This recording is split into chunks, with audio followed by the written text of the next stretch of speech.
What's with the costume? Let me ask you something, Karen. Can you trick a test?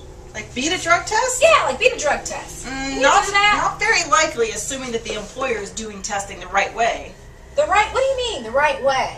Well, that they're sending it to a certified laboratory, for one thing, and that they're using controlled collection. You know, things like putting bluing in the toilet and making sure there's no running water so that people can't water down their donation, if you know what I mean. Huh, sort of like checking a urine specimen to make sure it's normal temperature? Yeah, they do that too. They check the temperature, and they also have what's called a chain of custody form, and the employee signs it all through the testing process. And they have this little red tape that they put over the specimen container to be sure that when it goes to the lab, nobody messes with it, that kind of stuff. Huh. Yeah. What about this? You know what? Don't laugh at me. But I was up on campus. I don't know how I ended up there, but I ended up at a pretty bizarre store. And some guy gave me that. Said I could trick a drug test. Yeah, well, nice treat, Regina.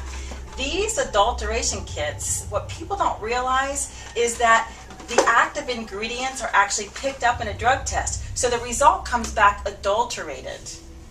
But that's only if an employer is doing the right kind of testing, right? Yeah, if they're using that gold shelf type of testing. Yeah, they don't work.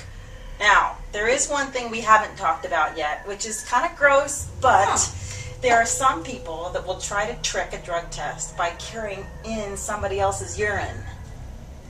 That just is creepy. I know it's creepy, but there are stories of that happening.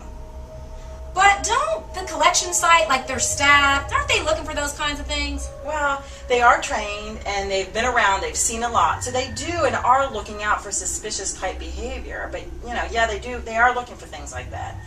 Now, this is where the employer can really do things to prevent that from even happening.